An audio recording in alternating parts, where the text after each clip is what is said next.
The world is constantly changing. Now you can track what's likely to happen and trade on the outcome with Kalshi. From politics and economics to breaking financial news, Kalshi markets show real-time possibilities of what will unfold, and you can make money on what you think will happen. The State of the Union is Tuesday. Will new policies be announced? What will the president say? Who shows up? Trade the outcomes live on Kalshi. Available in all 50 states. For a limited time, download the Kalshi app and use promo code FAN to get $10 when you trade $10. Kalshi. Kalshi. Trade on anything.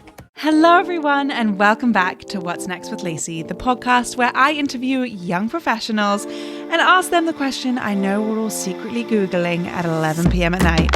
What's next? I am so excited about this week's episode. You probably know my guest from the podcast Good Noticings, Celebrity Memoir Book Club, or maybe just from the stand-up comedy world. But on this episode, she is here with us. I have the wonderful, the wildly funny, the amazingly talented Claire Parker on the podcast this week. Claire and I met a few years ago, actually, when I was still working in the entertainment industry. So RIP, LOL, but I have been a full-blown fan of Claire's ever since. Getting to interview her for my little podcast, What's Next, was truly, truly an honor, a delight, and genuinely a personal win. And yay, I still cannot believe she said yes. We talk all things comedy, we talk about podcasting. I got a lot of advice from her for myself and her very unexpected journey. I found out that she used to be a preschool teacher, so we love a woman with range. And of course, we dive into her comedy special, her brand new comedy special, Claire Parker's 32. We get the inspiration behind it, we get the storytelling, the glamorous, the non-so-glamorous parts of it, and the chaotic reality of what it takes to actually produce a comedy special. Turns out a lot of work. It is out now on YouTube. It's called Claire Parker's 32. Go check it out. I know that you will absolutely love it. And because this is What's Next, she also gives us some genuinely wonderful, great, inspirational, useful career advice, the kind that you will certainly want to remember, take down for yourself. I know I took a lot of it to heart, and I know that you will too. So you will, maybe some friends will, sharing this podcast with anyone who you think might find it useful, interesting, funny, amazing, because I know it is all of those things. Please share it with your community. I would really, really appreciate it. Anyway, enough babbling from me. Without further ado, here's Claire. Claire, it is so lovely to see you. Welcome to What's Next. Thank you so much for having me. I'm so excited to be here. I truly could not be more excited, more honored to have you here. We were just talking, but I genuinely admire you so much, admire your career, admire everything that you and Ashley have built for yourself in the podcasting world. I don't know if you remember when we first met a few years ago, I was actually just about to start this podcast and I hadn't really kind of like taken the dive yet, but you guys were just so inspiring in terms of like how you talked about your progress and how you talked about your podcast. And you were like, we didn't know how to do it, but we figured it out and we wanted to go tour and like we did it ourselves and like we just did it and this is how we're here. And I was like, okay, I'm going to do it too. And I think recorded one of my first episodes like around that time. So I am incredibly inspired by you guys. Thank you. Yeah. I mean, a lot of my career, kind of all of it has been like do-it-yourself iterative, which I think a lot of women specifically are kind of perfectionists and hold themselves to a very high standard. And there's this feeling of if I want to put something out, it has to be perfect. But then in order for it to get perfect, you kind of have to practice 100 times. But if you're not practicing, you can't get you know what I mean? So I think a lot of women get caught up in this bind. And I think something Ashley and I have had, like our personalities, you know, there's a lot of things we clash on, but something that we've really helped is she's very iterative and I'm very like growth minded. And it's kind of kept us like up and to the left, so to speak. Yeah. And if there's one thing, I think something cool about podcasting is it's a really slow drip and it actually, you do just have to be practicing because it is a skill. And I think a lot of people take for granted that it's just talking, and it is. Yeah. But talking with your friend and talking on a podcast are different. And the only way to get good is to practice. And so something someone said to me actually early in my stand-up career is appreciate and enjoy the fact that nobody's watching you right now, because that's when you can learn. It's actually much harder to get better at something when you have eyes on you. And so I think just appreciating that part of your career of being like, I have a lot of opportunities to try different things because at the end of the day, nobody's watching anyway. So you can just kind of hone your skills.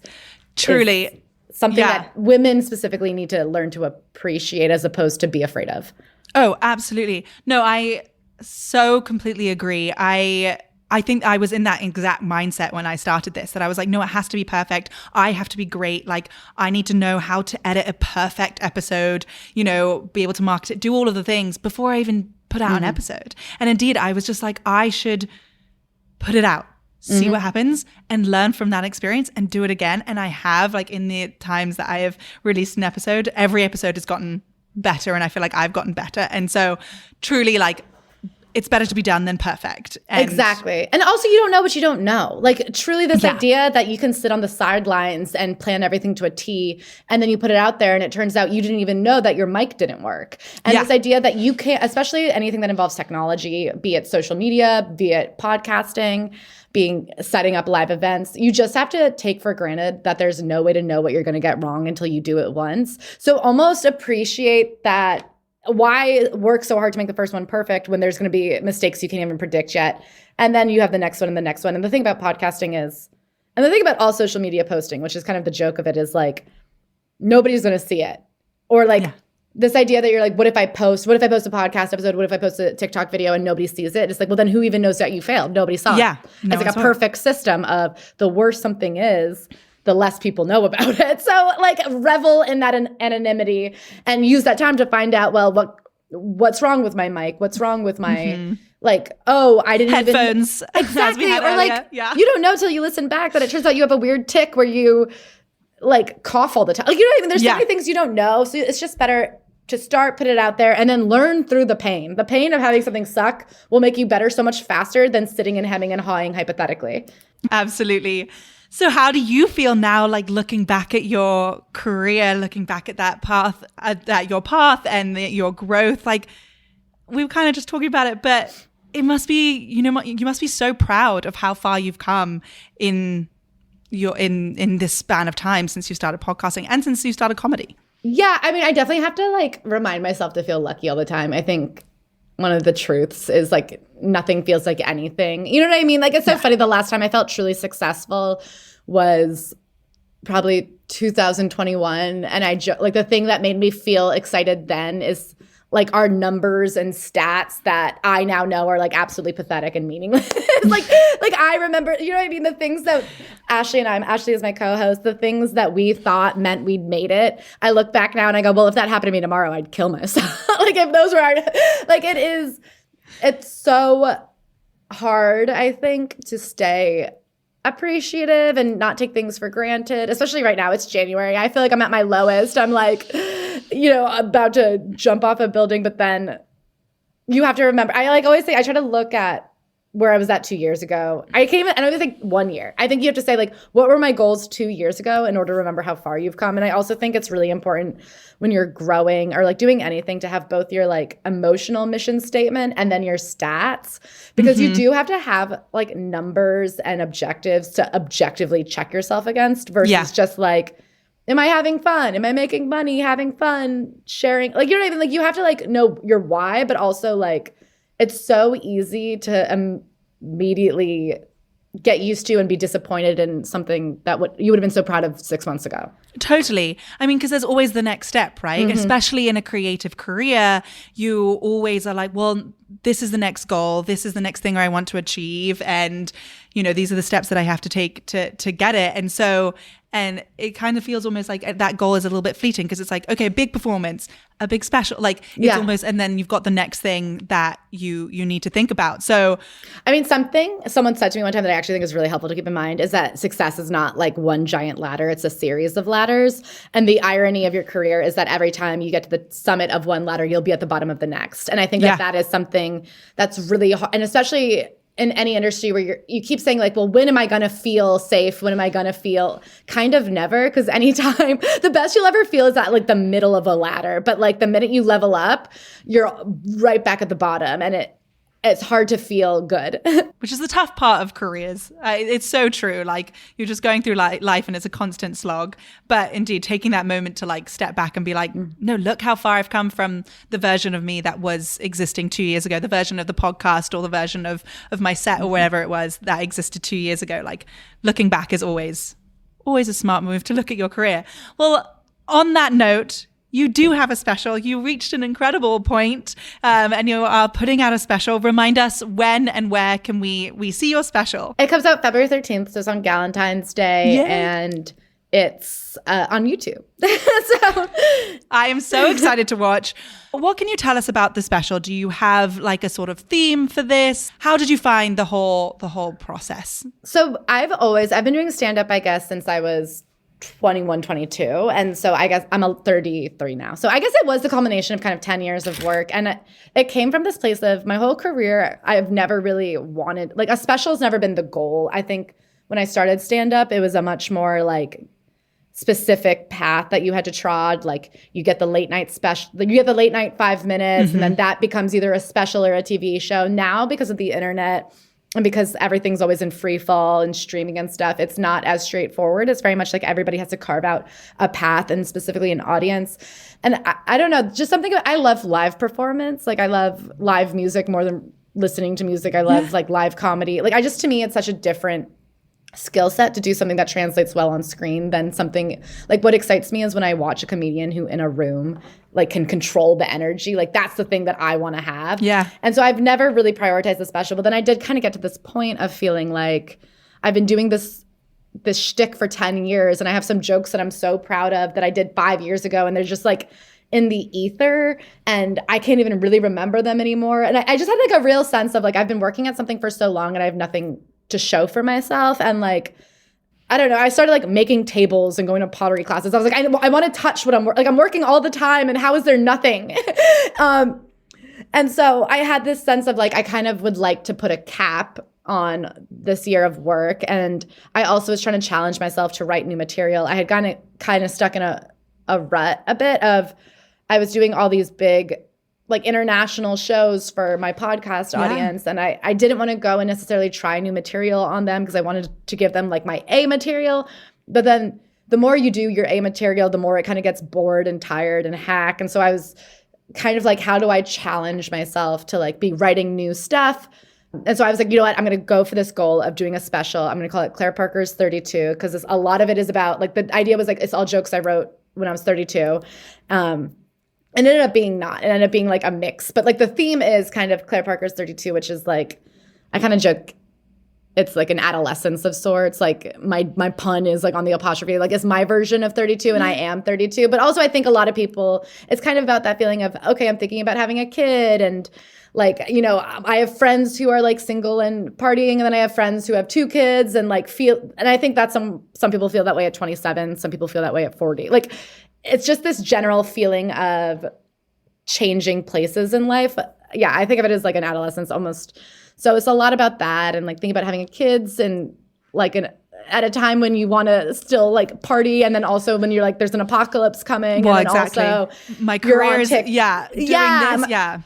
Exactly. Like I'm on TikTok and I'm like, I don't know, they all think the worst thing in the world is a wrinkle. Should I be like, how much change can I go through? And so I think it's like that, but I think a lot of people could relate to it just kind of at this phase of life, like late 20s, 30s, early 40s maybe. So that's how and then I just decided to do it. And so I think that that's been kind of like the theme of my career is right now we're in a weird point, specifically in stand-up with specials, where they don't hold the status they once did, because like, you know, Netflix is doing 100, 200, 300. Yeah. And then on top of that, the streamers, there's this thing called hip pocketing. I'm sure you know it from your days in entertainment, where like a manager and agent, they won't sign you, but they'll have a conversation with you to keep you in a holding pattern. And I almost think these industries, they're doing it now almost with specials. Well, they'll come in, they'll buy your special, quote unquote. They give you an amount of money that, you know, you hear the number and you go, $35,000. That's incredible. Yeah. But when you think about the fact that this is, for a lot of comedians, 2 to 3 years of work that they've put in, that they're going to burn. And then a lot of these these networks are coming in and saying, oh, by the way, with that $35,000, you have to do all the production yourself. You have to promote it yourself. By the time you've paid a PR team, a crew, an editor. You're pocketing $5,000 for 3 years of work. And then on top of that, a lot, like when you don't have the backing of the network itself, when HBO isn't putting its own ass into it, you get buried at the bottom. So now you're on this streaming website. Nobody can even find your special. You kind of got paid $5,000 to post on Instagram and then like lose everything. So listen, if Netflix came to me tomorrow and said, we'll buy it from you, would I say no? Definitely not. I don't know. I don't know. Can I say I genuinely do not know because they haven't offered, but I do have this feeling of it's like hard to tell because I almost have this fear of like Netflix coming in tomorrow. It's like, oh, we'll buy it from you. I look at what I'm left over with and it's like $5,000 and then it gets shelved and they're like, we'll put it out in 6 months and then also you have to promote. Like I am almost like there. I feel right now that everything I've had to build myself. And I'm starting to feel grateful for that because I do think being at the hands of these like big behemoths, if you're not their darling Andrew Schultz, if you're not Dave Chappelle, Marcelo, you might even be better off just like fighting it for yourself and then owning everything, a la Chicken Shop, you know? A la Chicken Shop. No, exactly. I mean, like you said, this is how you have operated your career, and I think that it does help to have that kind of mindset and not be reliant on these kind of dominating and also kind of they just like. Oh my gosh, why can't I think of the word? But like the underhanded, people in this industry who want to control and play the puppets like you can. But you're like, no, breaking free of that, being like, no, like I can do this myself. Watch me. And I think that is such an inspirational thing to do and a good mindset to. The world is constantly changing. Now you can track what's likely to happen and trade on the outcome with Kalshi. From politics and economics to breaking financial news, Kalshi markets show real-time possibilities of what will unfold, and you can make money on what you think will happen. The State of the Union is Tuesday. Will new policies be announced? What will the president say? Who shows up? Trade the outcomes live on Kalshi. Available in all 50 states. For a limited time, download the Kalshi app and use promo code FAN to get $10 when you trade $10. KALSHI. Kalshi. Trade on anything. So, bearing that all in mind, like this was a year of work. Talk us through the process of how you put this together. I'm sure you're going to, various venues, practicing the set. Are you getting feedback from people? Like, who are your most trusted advisors in this process? So the first thing I did when I wanted to like really get back into stand-up, because it had been my primary focus, and then I started the podcast actually to support my stand-up career, try to build an audience, and the irony is that the podcast took off, stand-up kind of fell behind the wayside. My podcast also took off during COVID, which was a tough time because the whole stand-up scene in New York City kind of completely changed. And so I was kind of left coming back to a scene that I didn't know very well, feeling very different than I had going in because now I had something to my name. And there was this sense of like, I, at that point, was doing these like international sold out theater shows to come to a bar where some kid that's been doing stand up for 6 months is like, I don't know if you're good enough to do my show for one audience member. It was very hard to like get back into that scene. Yeah. So the first thing I did was I started my own show to try to just like give me a place to practice and get me back in the scene. And I started working with 2 younger comedians who had a little bit more like grind in them and were like a little bit more in the scene, knew who to book, knew how to promote. And then like kind of in exchange, I was able to offer my audience, which was like a draw. So I was able to find that. And then that gave me an opportunity to like be practicing jokes and stuff and get me booked more. It kind of got my name back out there. So that's the first thing I did. And then I also went to Edinburgh, the Fringe Festival. And so I only did an abbreviated, I did 2 weeks, but I worked on my set and I like kind of honed it and wrote new stuff for 6 to 7 months. And then I did a full run through of like everything I could think. And then I brought that to Fringe where I ran it 14 times. And so every day I would go on set, I'd film it. And then I'd go home that night, watch how the set went. I'd use like transcription software to like kind of go through, see what was working, rewrite it, see. And then I just like iterated it that way. And then I got back to the US and I ran it like 4 or 5 more times in front of like DC and Philly and New York. I had a couple more runnings. And then I just did it myself. I was out of pocket, hired a crew. I had a friend from the comedy world who directs specials. So he handled the literal crew production of it all. And then I actually built the set with my dad and I like booked the venue and I paid for it. So it's so funny, people are like, oh, congrats. I'm like, truly anybody, you know what I mean? I like just did it. I just chose to do it and then did it. So that's how and now my friend is The director is currently finalizing the edits, and I'm just handling the PR. I'm trying to see if I could get brands interested. It's a bit difficult. Just like, I think timing wise, like the way things happen. But I'm just sending emails to like everybody I know being like, would you cover this? Would you be interested in sponsoring it? Would you be interested in supporting it? And then I'm just going to be DMing the fuck out of everybody to be like, will you post this and share it with your audience? So that's kind of my strategy. I am just so impressed about how you have truly done this completely by yourself. And I guess like, what is the ultimate like goal with it? It was like to kind of cap off this year, but like, yes, you want brands interested. Like going back to what we were saying earlier, would you not want to get like some money to like pay? Oh, I would love to. Yeah. I mean, my dream would be to have this somehow pay for itself via AdSense. I mean, I would have loved to have a brand. I've had like 6 people be like, oh yeah, maybe. And now time is ticking and I'm like, okay. Yeah. So it would be next week. If that maybe is going to be a yes, we have like 4 days left. Yeah, I would love to have it be like payback. I mean, ultimately, I think the investment will be in everything right now is clip culture. So I kind of joke it was like an $8,000 investment in clip farming.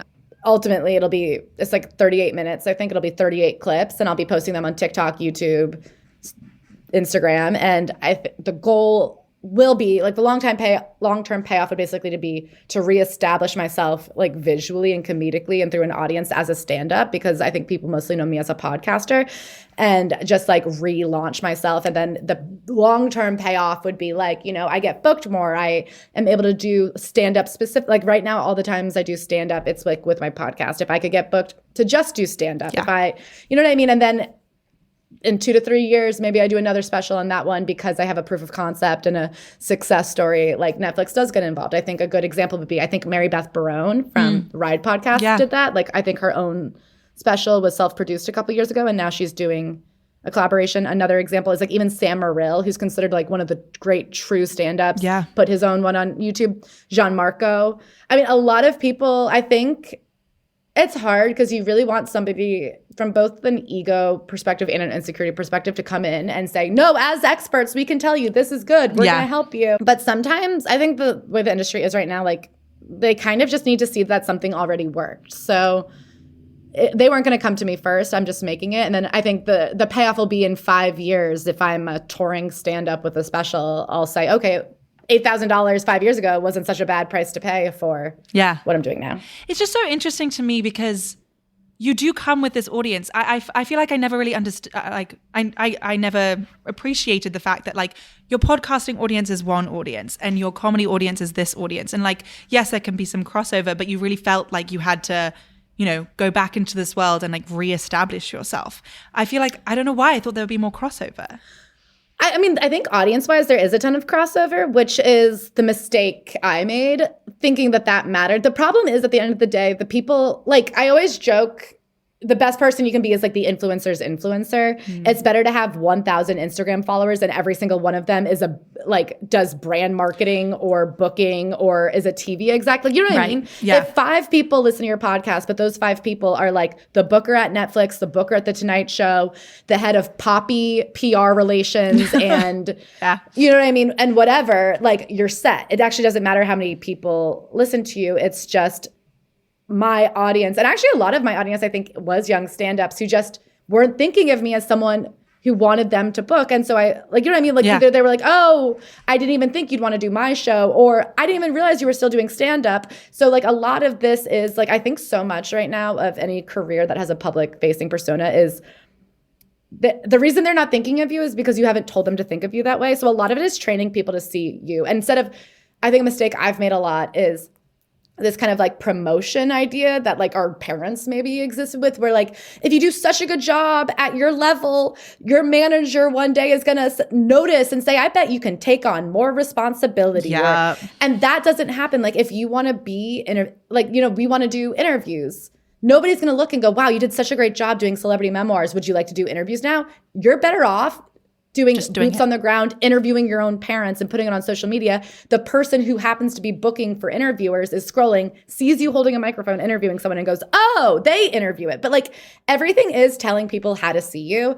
And I think it's very hard, as I was saying, specifically for women, specifically for anybody who has this like idea of a meritocracy that like, you're like, no, you sit, you build the skills. And then when the powers that be recognize how talented and hardworking you are, they give you the opportunity. It's better to have something that sucks out there that visually says this is what I can do than to have nothing at all. Because very few people are going to take a chance on anyone right now when there's so many upstarts and go-getters who've already built it out themselves. Absolutely. It's so true. We were talking about you would love to do another one. And so what would you take from this special and your experience in this special and bring to your next one? I think one, and this is very like in the weeds, but you have an opener that gets the crowd warm. Yeah. If I were to go back and do it again, I think I'd be my own opener, which is odd, I think, because I'm very like writerly, and I don't riff a lot in my like sets. Like I'm like here to like aim to impress, I stick to the jokes I've written, and it was hard to get up there and just have to like bang beyond. Yeah. And so if I could have gone out and opened and like riffed with the crowd and felt a little warm and kind of gotten my like wiggles out a little bit so that then when I come back, I'm like, I'm not suddenly on stage, I think that would have made me feel more comfortable a bit. That being said, the irony is I did 2 takes. I did an early show and a late show. In the early show, I thought I was very nervous and stiff. I'm mostly using takes from the early show because at the late show, I was so loose that on camera, it reads almost a bit cartoonish, whereas the stiffness from the first show reads much more casual because I'm just kind of calm. Like it looks calm, even though it felt stressful. So that's kind of like that's like the difference between like real life and like it felt so much better the second one, but I think the first one looks better actually, which is like the irony of a special versus live comedy. I think something I'd hope to keep with me is I had such a feeling this year I used to feel a bit disappointed in myself and resentful and like almost embarrassed that like my real career was podcasting and like stand-up was almost a hobby because I had started as a stand-up and like the podcast was supposed to support my stand. Like, you know what I mean? That was like how I identified. And I think it's hard I think in this world of like being a slash, being a, everyone has like multiple balls in the air. However you feel in your heart, it's then almost hard to like abandon that personal identity. But something I've really tried to find comfort and appreciate in is that stand-up has been allowed to be like a true outlet because it's not my full-time job and it's not where my money comes from. And I think, do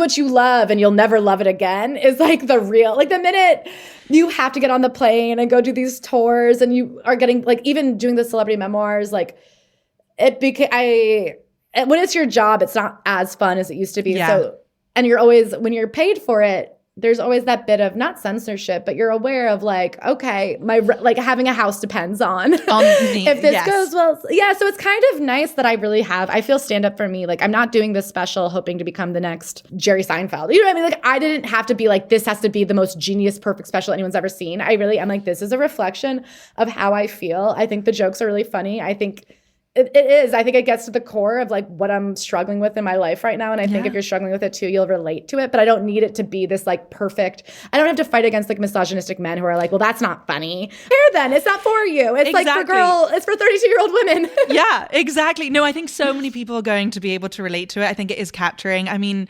I just turned 29 and I feel like the same thing of this idea of like, people are just scattering the Mel Robbins idea of like the great scattering. And so it's like everyone's just doing their own thing. Like some people are really, ahead in their career and some people feel like, maybe not where they want to be or kids, not kids, all of that. And so I think it sounds like such a great idea to like give an outlet for women to be like, wait, this is actually so real and such a real experience. So I truly cannot wait to watch it.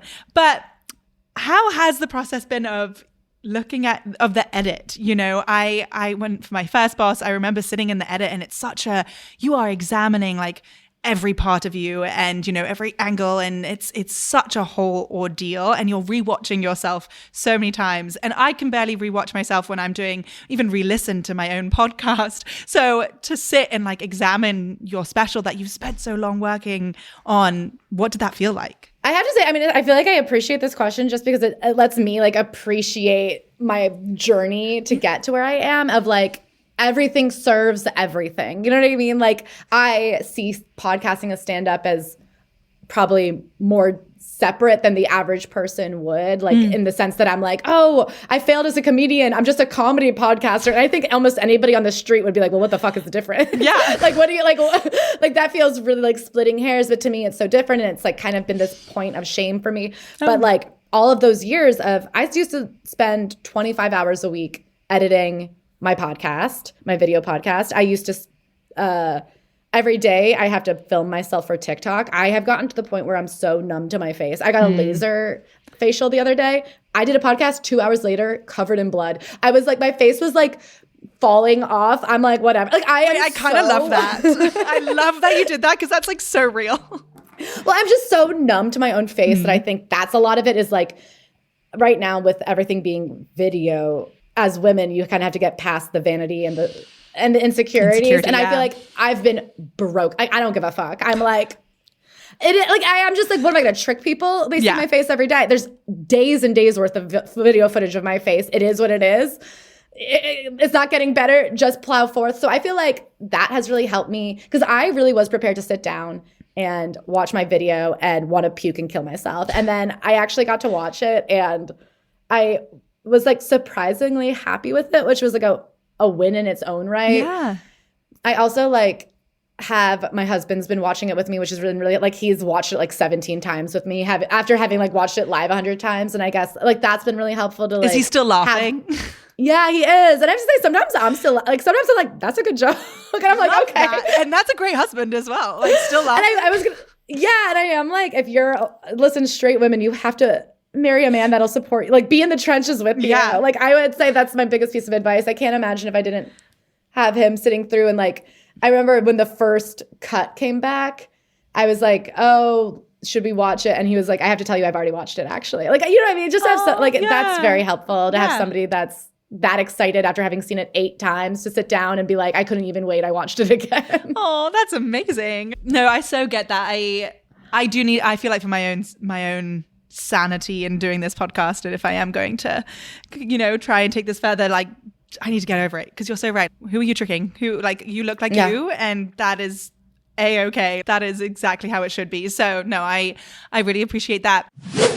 The world is constantly changing. Now you can track what's likely to happen and trade on the outcome with Kalshi. From politics and economics to breaking financial news, Kalshi markets show real-time possibilities of what will unfold, and you can make money on what you think will happen. The State of the Union is Tuesday. Will new policies be announced? What will the president say? Who shows up? Trade the outcomes live on Kalshi. Available in all 50 states. For a limited time, download the Kalshi app and use promo code FAN to get $10 when you trade $10. Kalshi. Kalshi. Trade on anything. I want to now turn to your journey to this moment, to your podcast. This is a bananas first question, but okay. When did you realize you were funny? Like, when did that moment of, you know what I should do? I should be a comedian happen? Okay, I guess I've always been funny. Like, that's just like always been my thing. I've always been funny. And I remember actually senior year of college, I went to talk to an English professor and I was having like a mental breakdown.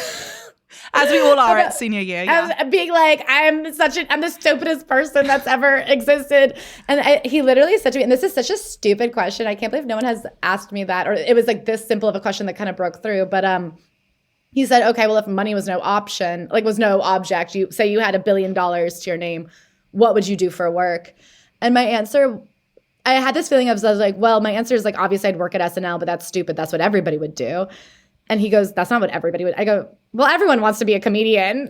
And he's like, no. And I feel like ironically, the personality trait that I have that like makes me a comedian is this idea that like I'm just like everybody else. Mm-hmm. Like it's like what gives me the confidence to get up and say whatever I think is embarrassing to show like my lasered face as I do. I'm like, well, this is what we're all like. Yeah, we're all doing it. Yeah. Like I'm kind of like, I have like this weird overconfidence that I'm just like everybody else. And sometimes it's like dead wrong. And to hear that it was not everybody's dream to be a comedian was actually very eye-opening to me. It hadn't even occurred to me that that wasn't my dream. Yeah. I just thought that was like, I was like, well, everybody wants to be a princess. Everybody wants to be Kristen Wiig. And so that was like the first time I was like, oh, and then my senior year, I think I started trying to write and blog. And I actually auditioned for the improv team, didn't get in. I tried a bunch of things I had stand-up once.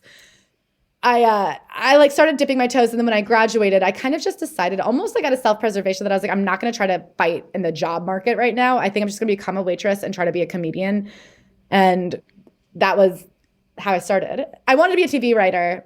That seemed really hard because you need an agent. And I was like, well, what in comedy can you do? Can no one stop you from doing? And the thing about stand-up is like, nobody can physically stop you from doing it. You just have to show up somewhere. So that was your first step, was to just like, you got the side job and you were like, I'm going to show up to every club, every venue and just do it. Like, is that, that was literally your first step after college? So yeah. So there's this thing, I remember I asked like 100 people how to get into stand-up. And for some reason, everybody was giving me these esoteric answers. And finally this guy, his name was Jim, said, here, there's a website called badslava.com. I don't think it exists anymore. They use something else, but he goes, this is the list of every open mic in New York. It says if it's paid or not paid, where it is, what time. And he goes, you just show up and put your name in a bucket. And when they call you, you go up. Oh my God, that is so scary.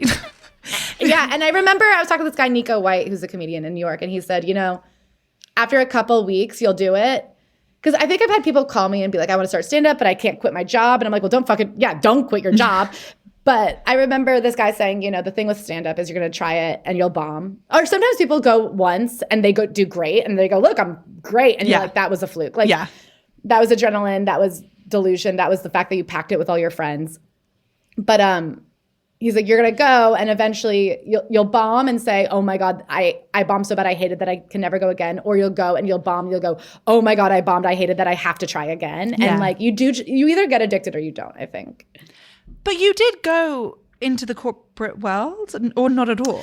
Yeah. So my first job out of college was I was a waitress, and I quickly realized that did not actually serve, no pun intended, that did not serve my stand-up dreams because open mics are actually primarily built around a 9 to 5. So it's not like acting where you kind of have to be available all day to go on auditions and have agents and stuff and whatever. But for stand-up, it's like a nighttime thing. So I quickly realized working, because I couldn't go to open mics because I was working nights.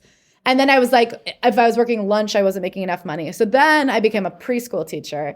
And I did that for 2 years with this idea that like having my summers off and like I had evenings off, that would be better. The truth was I was making so little money. I was making $23,500 that I was working as like a babysitter at night 3 or 4 nights a week, which again, I ran into that same problem. The other thing was I did not have enough of a sense of self or discipline to make use of those summers off. So like it was a situation where I got paid all 12 months. So there was an idea that like, I think if it had been later in the game, I could have said, okay, and then 3 months a year, I just fucking hit the ground running and like make my projects and do my sketches. But I think I was like too insecure and I didn't have what it took to like be making the most of those summers. So I'd spend like the whole summer writing a sketch and then thinking it was too stupid to do anything with, and then the summer was over and like I hadn't really gotten any further than I had the rest of the time. So then I actually realized like the thing I want is money and a set schedule so that I can take vacation days when it served me. And then also I found with like that freelance, like I was a preschool teacher full-time technically, but it was so little money that I had to constantly be babysitting or doing side gigs or whatever.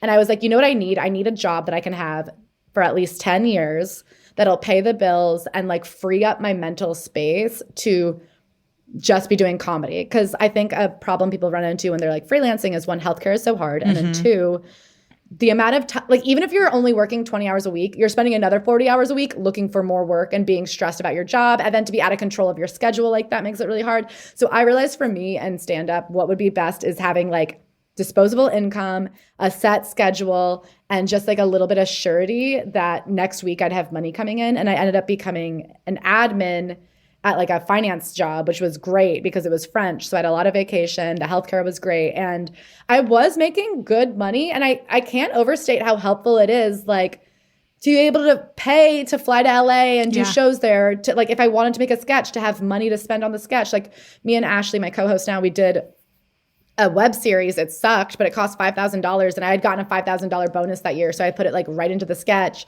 and like, yeah, it got us nowhere. But as we said, like I learned a lot. It was a very helpful experience. And that is like, I would not have had that money. Like I couldn't have even taken that step had I not taken that job. So it actually was much better to take 3 vacation days and film this sketch with my bonus than it was to like always be like struggling. Yeah, no, exactly. So at what point did you meet Ashley? You met through stand-up. Stand-up, the comedy circuit. How did this idea of starting a podcast come together? And then how did you balance that with this, I want to be in stand-up and also I do have a 9-to-5 job? So we met August 2018 through a mutual comedy friend. And it kind of, everybody just had a podcast. So you're always like talking about it. I think we realized that there was no Britney Spears podcast. And we kind of like, somehow that came up conversationally. We were both women born in the 90s. Like we had loved Britney Spears as a kid, but we weren't even like obsessed. But we kind of recognized immediately that that was a good hook to have a podcast about. And so we just decided, and we like became friends through the podcast. We met that August. We started the podcast in November. So it was this like, we became friends podcasting. We just hustled. I mean, we were each doing tons of mics, working full-time jobs. It also goes to that early point of like, we were just putting out an hour of basically unedited conversation a week. And it's funny because like, it didn't take us anywhere really. I think at one point we finally got like 1,000 listeners a week, and that was like the biggest deal in the world. And we like wrote to advertisers, and advertisers like, that's not anything for advertising. But we look back and like if Celebrity Memoir Book Club was of course the podcast that took off for us, but I'm like, we wouldn't have been good at it. Even if we had that idea first, we did not know, we needed to practice just chatting and getting to know each other. And then like editing is something that, you know what I mean? It's like we very slowly over time built the skills that I think got us to where we are. So then when did you make the switch to Celebrity Memoir? And again, you were just doing this all by yourself, right? Like you were in charge of the editing and everything. And from my experience, I have a pretty 9-to-5 job. And even still, I'm like, I have like editing is so much work. And all of this is so much work. Finding guests, reading your books, like it's all so much work. I just am trying to, understand how you had the time. Well, one, I think we had each other, so that's helpful. Yeah. Like it halves the work when there's two of you.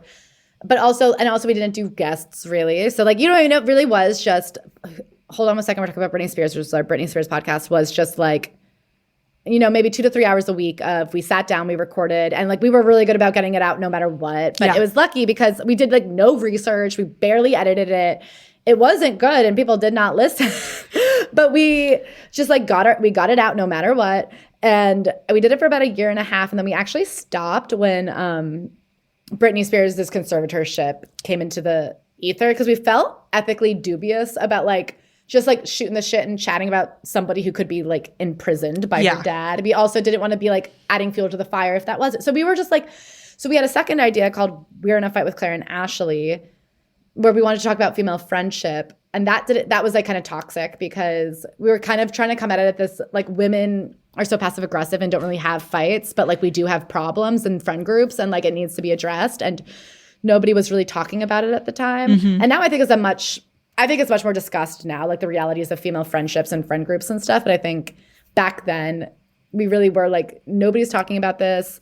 And that didn't work because we were like looking at our lives through the lens of a fight. We didn't have the resources it would have taken in order to like do it well. Women, you'll come on and you'll joke about a bad date, but women do not want to come on and talk about a friend they've fallen out with because it's just like much more emotional. And like they could still be in a group chat with you. You know what I mean? Like it's very tricky. So then during COVID, we just kind of, I think Jessica Simpson and Mariah Carey both had memoirs out around the same time. And we were like, oh, this is the idea. We kind of figured out that like what we learned from Britney Spears is like, we like talking about pop culture, not necessarily ourselves. But what we had learned from the Britney Spears thing is we needed to be doing an added value of research. And how do we kind of have like a full command of research because of like stand-up and stuff, there's just so much to know about people. And we kind of came up with this idea of like, oh, we'll read the books for people, tell them what's in it.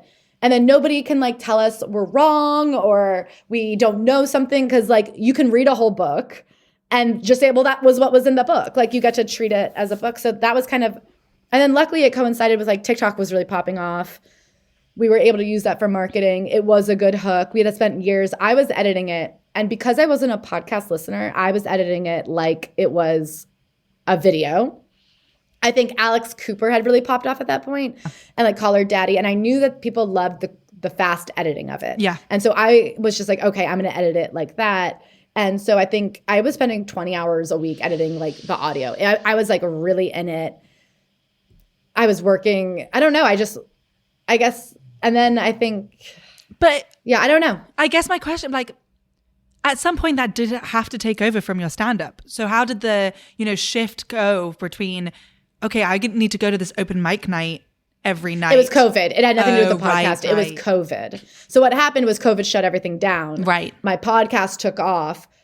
During COVID, a lot of the comedians kind of left New York, or a lot of the venues that were like DIY venues by the people my age that I had come up with, the institutions I knew about died. Right. And then there was like this whole thing, like if you had any notoriety at all, because it was considered very like right-wing Joe Rogan-y to be doing stand-up shows during COVID, it was like people were really being shamed. So it felt like this thing, like stand-up as I knew it kind of died in New York City. But at the meantime, this whole new crop of kids moved to New York during COVID when the prices were really low, and they started their own new scene. Mm-hmm. And when I started trying to like figured out that was what had happened and I needed to like get back into this new scene, it was hard for me, having done comedy for like 5 or 6 years at that point, feeling like I had earned a certain amount of seniority, and then also being ballooned by this feeling of like, well, I actually have a success now. Yeah. Like, I have a podcast that has an audience.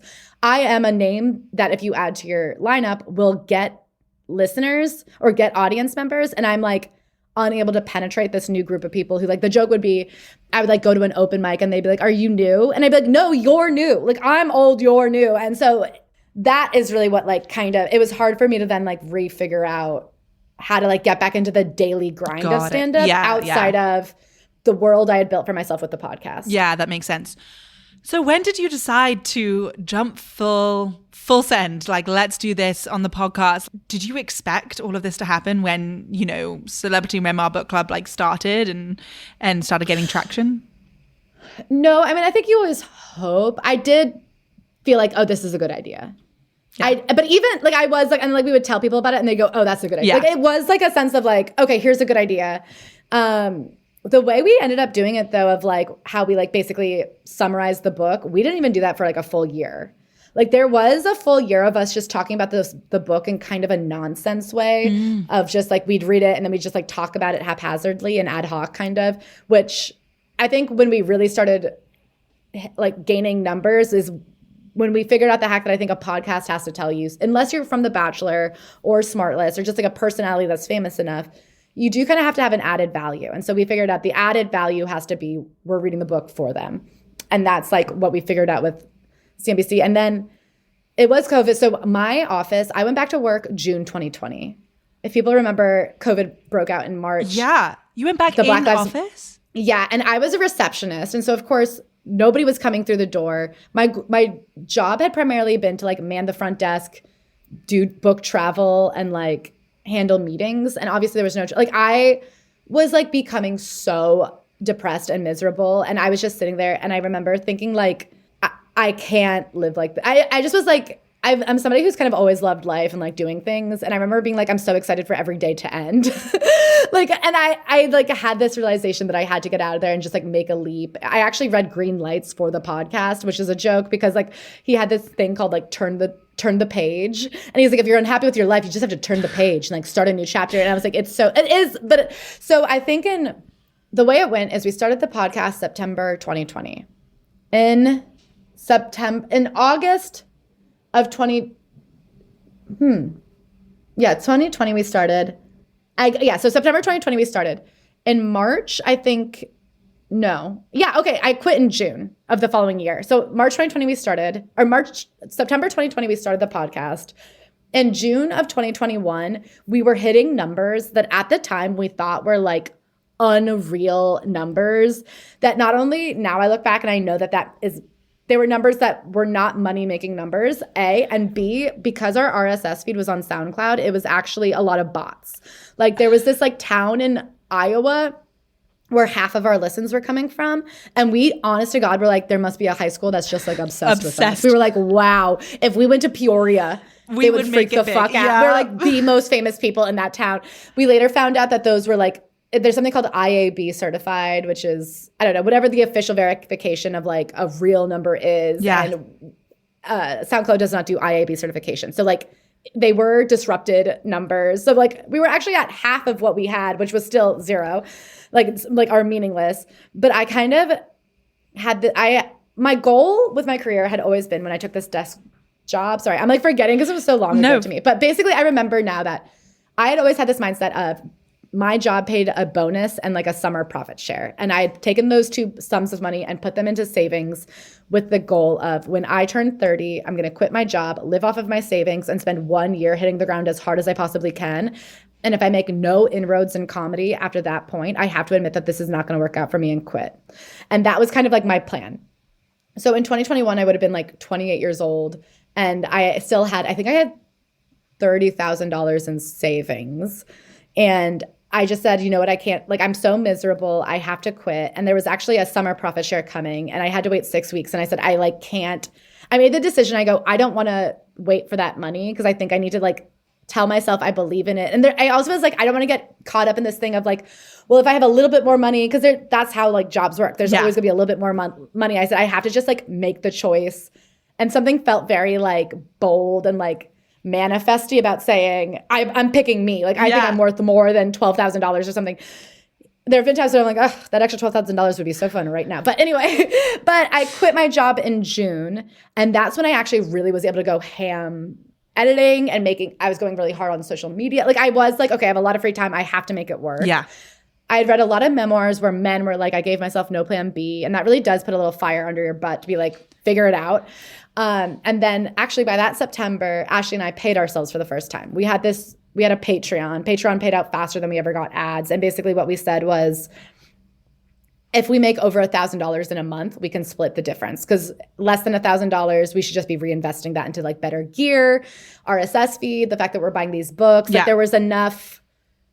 And then, by September, we were able to pay for ourselves. That's when I felt genuinely successful. We got matching tattoos to celebrate it. And then actually, by the following March, we were able to salary ourselves. And I was making, at that point, more than I had made at my desk job. So like like 9 months later, it had paid off. Yeah.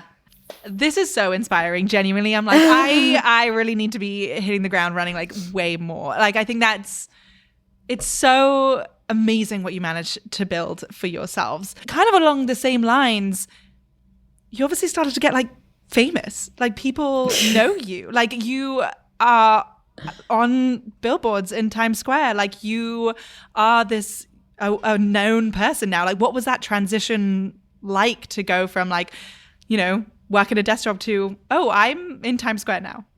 I mean, it's definitely obviously fun. I mean, the first couple times somebody was like, knew us from the podcast is really fun. I like love when people recognize me and say hi. So it's fun. I definitely think there is obviously the downside, and like famous feels like, but like there is like the social media communities that are aware of you. I definitely think it's made me appreciate stand-up more. I definitely, it's been helpful to learn that like I actually don't crave fame really. Like I don't, like I love making stuff that people resonate with, and I love meeting, like being live, and I would love to like do bigger projects with more opportunities, but I don't need to be the talent. I don't know. That's been interesting to me. I also think it's been a lot to reckon with, like being the face of your own brand, and like, you know, as nice as everybody is, like 100 nice comments does not equal one hate comment kind of thing. So it's been definitely like a learning curve that like every time you think you've learned a lesson, there's like more lesson to learn. Like it's a constant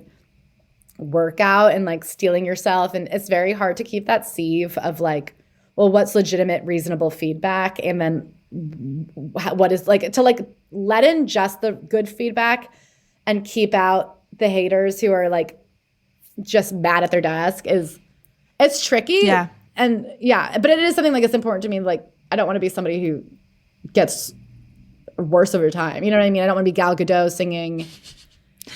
Imagine it and being like, why would that piss people off? Like you have to be able to, it's hard. So, But I mean, listen, when people in real life say hi, it is like so fun and so cool. And like, it's awesome. It's crazy because me and Ashley are alone in a room. And so like numbers kind of become meaningless. So when you see a person, you're like, that's crazy that you know me. Yeah, I can imagine. You just mentioned like you know, it wasn't about, you know, the fame, the talent, like that isn't the like kind of motivating factor. And I think that's probably the case for a lot of comedians, but it's just like a side thing that happened. So what has been the ultimate drive, especially with this, like, you know, the podcasting taking off and like getting back into stand-up, like what drives you every step of the way? What's like, okay, this is my guiding star to make this decision? I think financially, I mean, it's definitely like fun to be able to, I think my goal was always like, wouldn't it be so fun to have fun with my friends and pay my rent doing it? So that's been kind of the driver. And now like I'm married, I think like the way I think about it is I'm like, okay, the goal 1 was to pay my rent with doing what I love. Goal 2 would be to like support my family doing what I love. And then goal 3 would be able to like meaningfully and significantly give back doing what I love. So those are like kind of my 3 overarching buckets of success that I'm trying to move up. I do think right now, just having opportunities, I think it's a lot of like, you see like a movie happen and you're like, that's a lot of moving pieces and stuff. And I think there's like, I've been interviewing people and I've been loving that, being able to like interview people that I really respect. I mean, to me, like one of the coolest parts of my job is like reading a book or I saw a play. I saw the picture of Dorian Gray on Broadway last year and I was like so moved by it, and getting to like email the director and interview him, like having a platform to do that has been like so rewarding. I love like working with people I'm interested in. So I think right now, like the big driver for me is like, it's funny, it comes back to that initial thing of like, it's better to have 10 followers and all of them be people. I would really love to like be able to build an audience and like get good at stuff so that I could like make work with people I love. And then also even like right now we're in such an audience world that I feel like audience is like the capital. And so I do love doing stand-up, and it is a lot of logistical work. So to have a name that carries enough recognition that I can do stand-up all the time without having to like learn Canva and like do bookings and doing like, you know what I mean? I think getting to a point where I can do the things I love without having to do as much of the logistics is like the real goal. Yeah. Like I think a hatred for sending emails and like having to learn, I've had to learn like light boards and, you know, Premiere and RSS feeds, and like it's just sending all my own press emails, and I would love to not have to do that stuff. That is so fair enough. I feel like I resonate on my very minuscule level. Like I resonate with that as well, in terms like, I will say editing is the bane of my existence. Like I find it so hard, and I don't know if I'm even doing it well. But yeah, to like hand that off to someone that's like my step 1 would be an awesome goal. The world is constantly changing. Now you can track what's likely to happen and trade on the outcome with Kalshi. From politics and economics to breaking financial news, Kalshi markets show real-time possibilities of what will unfold, and you can make money on what you think will happen. The State of the Union is Tuesday. Will new policies be announced? What will the president say? Who shows up? Trade the outcomes live on Kalshi. Available in all 50 states. For a limited time, download the Kalshi app and use promo code FAN to get $10 when you trade $10. KALSHI. Kalshi. Trade on anything. Before going into what's next for you, I have some rapid fire questions that I want to ask you. Just like first things that like come to your mind. What do you never go on stage for a set without, if anything? Like pants. I feel I've gotten a bit, especially now that I'm my own audience, I've gotten a bit loosey, and it's actually one of my big goals for this year is to make sure I'm much more prepared every time I get on stage. But I do think, unfortunately, for better or for worse, I've been doing it long enough and I've built enough of an audience with goodwill that I can kind of go up there and like riff something out. But that's a lazy take, and I'm trying to beat that out of myself. I've had a couple experiences recently where I've been like disappointed in my set because it wasn't as many as my own audience as I thought it would be. And I am like, okay, Claire, bring your A game every time. So on that note, what is your best survival tactic if a joke doesn't land with an audience? Just knowing you'll never see him again. Also, doing it again tomorrow. You know, you'll never see that. Like doing it enough that one bad joke is a drop in the bucket. Everybody's bombed. You kind of have to become. If your big fear is bombing, you'll never get anywhere. It happens to everyone. So, slightly a self-interested question here. Top tip to gain a podcast following? I really think you have to have like a value add to the listeners. I think right now we're in this world where people really want to be learning something. And it doesn't even have to be like, you don't have to be teaching them chemistry, but I do think people are really starving for information. And so I think if there's something that they can listen to you that they don't, like they can have that they didn't have before is really, if you are not a famous person, I think you have to be like figuring out, well, what do I have that they don't have? It's hard to, I think a lot of people, specifically from the comedy world, have this idea of like, me and my friends are so funny, don't you want to hear us talk? And unless you're Cumtown and unless you're Smartlist, no, they don't. Yeah. I think that's very true. What would be your best advice for someone who wants to quit their job and follow their creative passions full time?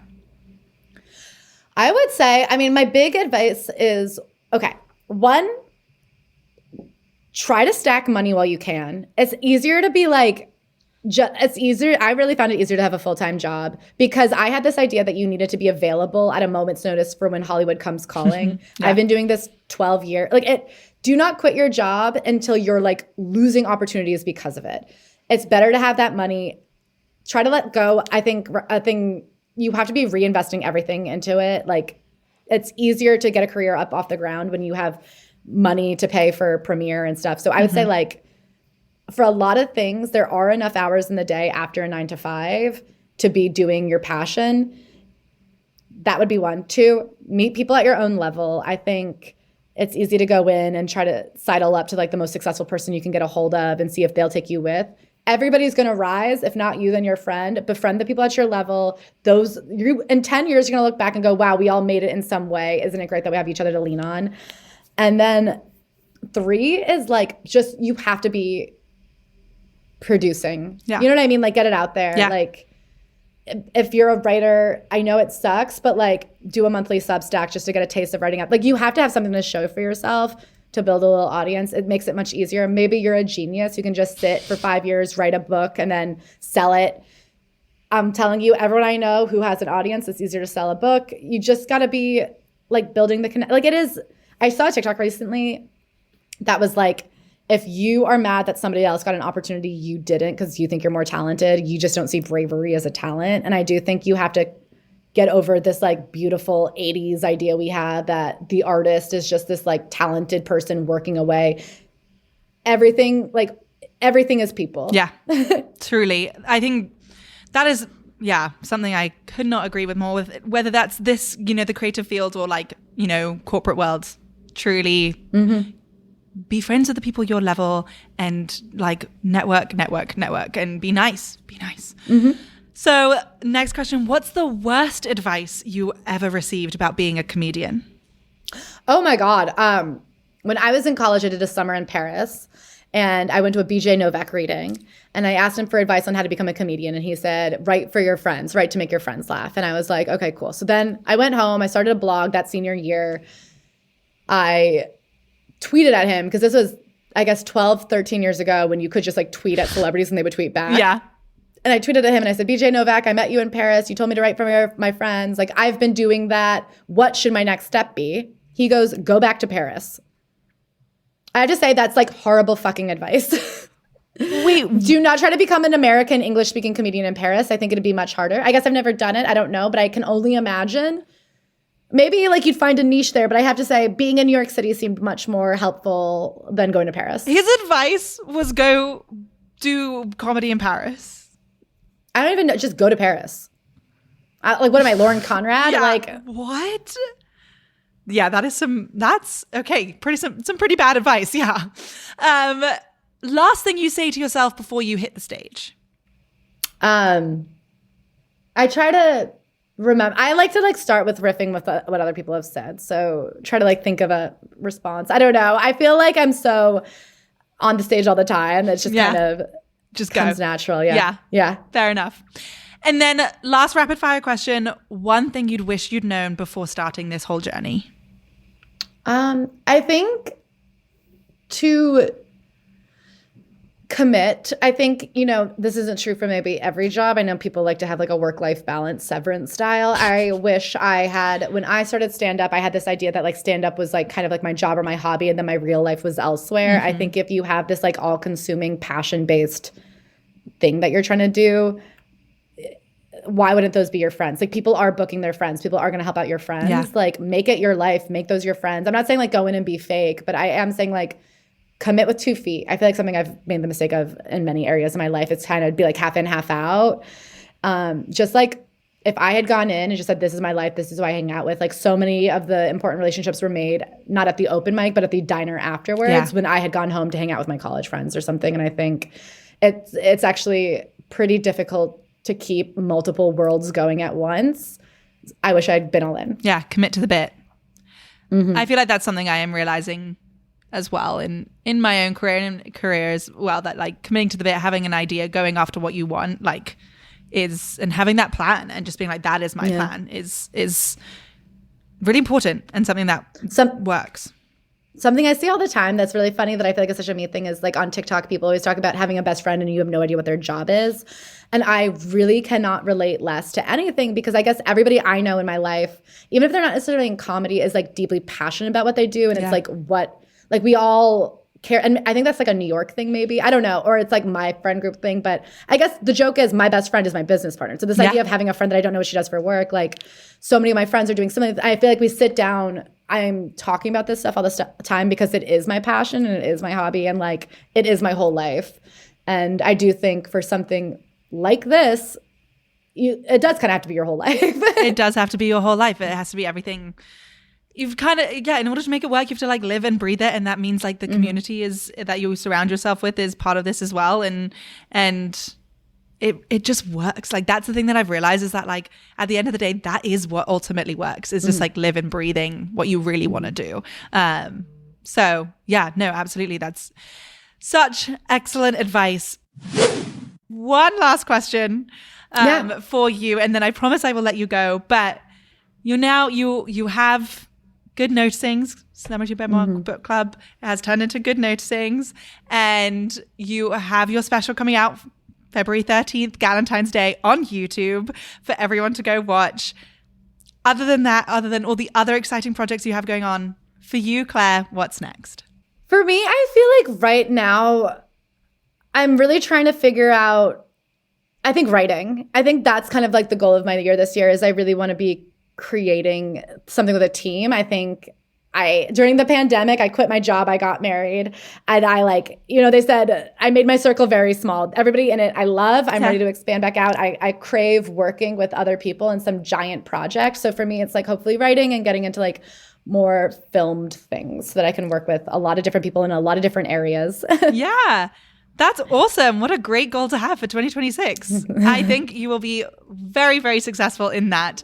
Again, thank you so much for joining me on What's Next. I have so appreciated like actually fully diving into your story and hearing your journey. And I will say have gotten some great advice that I will personally be taking for my own podcast, so for my own career as well. So thank you for having me. I really appreciate it. Good luck with the special. I know it's going to be great. Thank you.